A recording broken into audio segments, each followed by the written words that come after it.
Hello, my lovelies. Well, do you know what this sound is? That is the Temple of Man, the big one.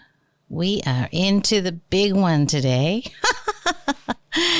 And to be honest, I've had to call in the big guns. So there was a particular, not chapter, even paragraph that I wanted to talk to you about. And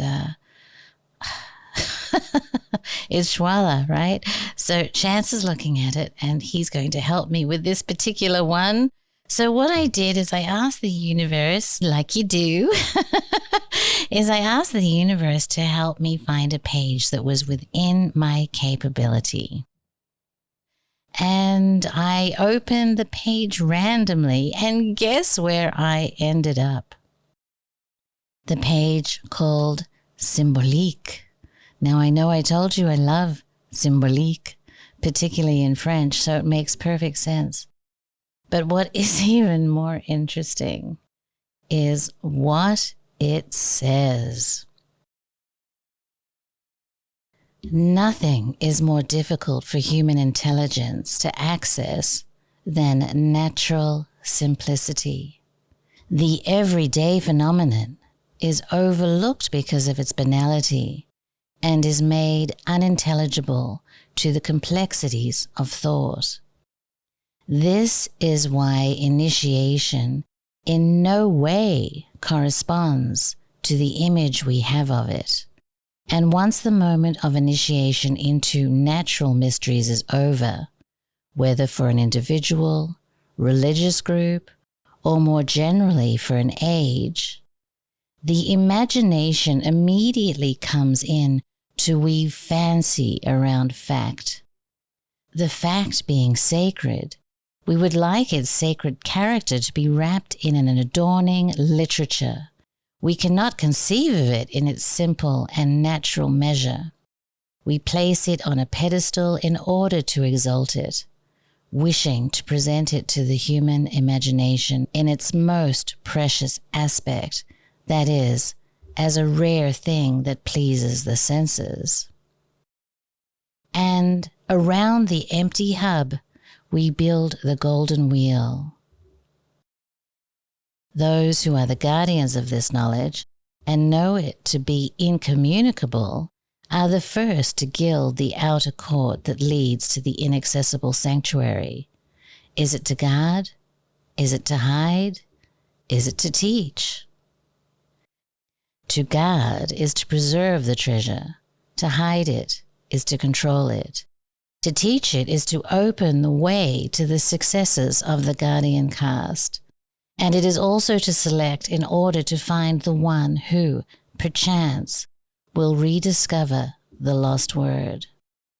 Such is the historical drama of all priesthoods, of all clergy, of the initiatory religions. Simple doctrine rapidly becomes complicated. Analysis multiplies. The imagery, the false symbolism that conceals under the pretext of teaching. Now, isn't that interesting? And I tell you what, I don't know if I would have comprehended that a month ago. And the reason is because I have recently found myself in Thailand. Chance and I decided that it was time for us to escape prison camp Australia. And we were considering where in the world would we feel most comfortable. And I have been blessed to be visiting Thailand since I was a very young child. And one of the things that I always loved, even when I was really too young to fully understand what was happening, is the generous spirit of the people here. I don't know if you're like me at all. You've kind of probably played around with the namaste And if you've listened to Max Egan, you are familiar with the In Lakesh. And then there's a Hawaiian one too. Mahalo, mahalo. And in Thailand, there is a greeting that is, I researched it and it says that it's based on the wa. But what you actually do is you say, Sawadee-ka, if you're a woman, and Sawadee-ka, if you're a man. And to do the Sawadee-ka, it's very much like the Namaste, where you put your hands into prayer position and look at the person in the eye and you say, Sawadee-ka.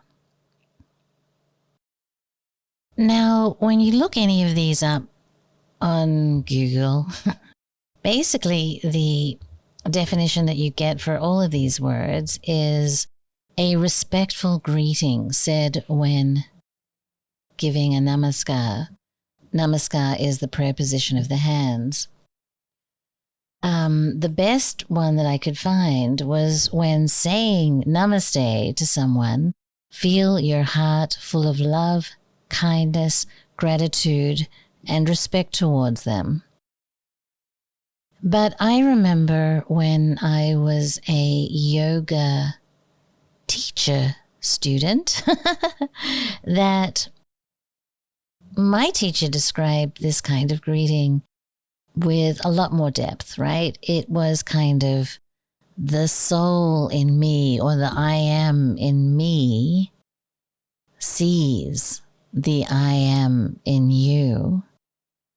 See being a very diminished term, more like reflecting and honoring the I am, right? Or the soul. But for some reason, Google doesn't want to really elaborate on that aspect of the greeting. Now, when you're walking around an American department store, I remember when I was young and I first came to America, you would walk around and you would visit a counter and the people would say, have a nice day, have a nice day, have a nice day.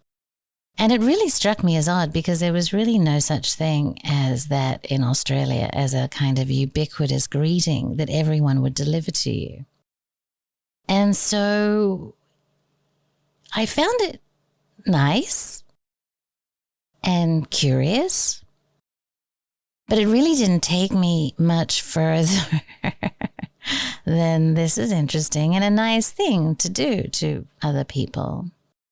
But in Thailand, there is something about the Sawadee-ka that has a whole new dimension to it for me.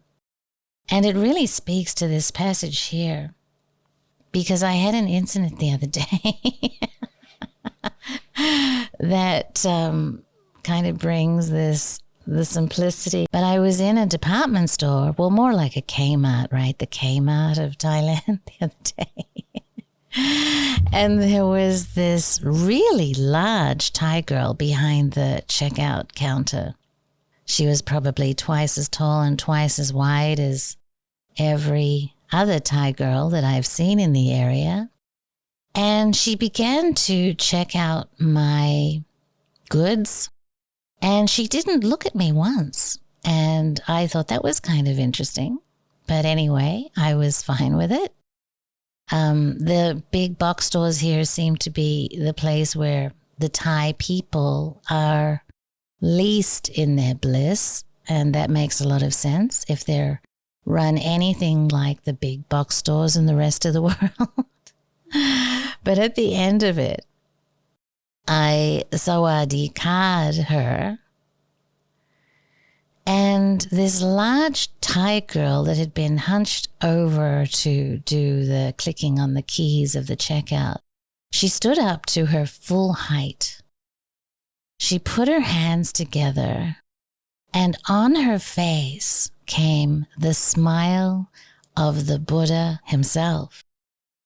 her eyes filled with joy, and she tilted her head back and sawadee-ka'd so powerfully towards me that I was literally knocked off my feet.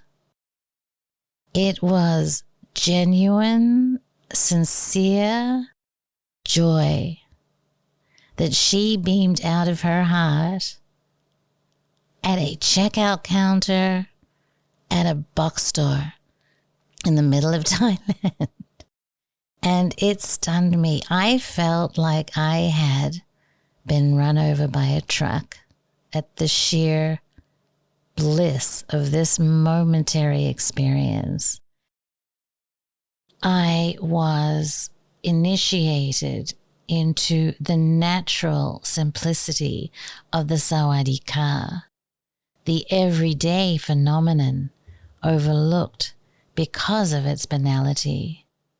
And it was a true initiation. All the namastes, all the in lakeshes, and even all the sawadis that I had done up until this moment were a pale reflection of what this Thai girl gave me, this gift that she gave me. This is how a namaste, a mahalo, or a swadika is supposed to be done. And I know that for myself, accessing the joy that I had seen in her eyes has been truly so hard for me for such a long time. But she didn't take me by the hand, but she put me in a situation where I was able to understand really what this greeting is really all about. And it broke my heart wide open. Growing up in the West, our experience of, I don't even want to call it the mysteries, it's like religion has always been, for me anyway, something so stark and cold and actually punishing. I was kicked out of Sunday school for asking too many questions because the story didn't make sense to me, even as a young child, right? And there was never any joy in it. I used to love the singing, and my creative inspirations to be a voice talent, which I have later achieved in life in my band with Chaz, was denied to me in church because I was a black sheep and I was never able to get a solo in the church choir. And just all kinds of just horrible things. When my mum died, for some reason my father believed that she would want to have her service at the church. And so the church came and hit him up for a new PA system if he wanted to do my mother's funeral there. So it's been a very kind of interesting experience for me. And this 1 minute with this one strange girl in Thailand gave me so much more of a greater sense of what we're supposed to be doing with each other, to each other. And it was the most profound experience I've had in a long time. So Schwaller nailed it.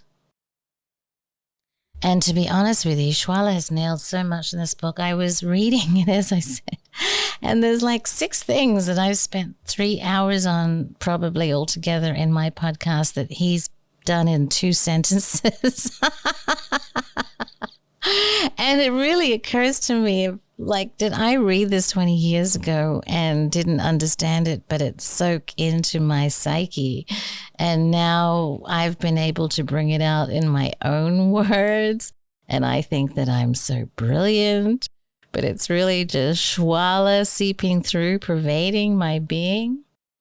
But it's fabulous work. It's absolutely fabulous work. So I hope you have enjoyed this little brief one, my loves. More soon, and we'll get a chance to come in and bring the big guns, because there's some big ideas here that are just mind-blowing that we want to share with you. So more soon. And most importantly, Sawadee Ka.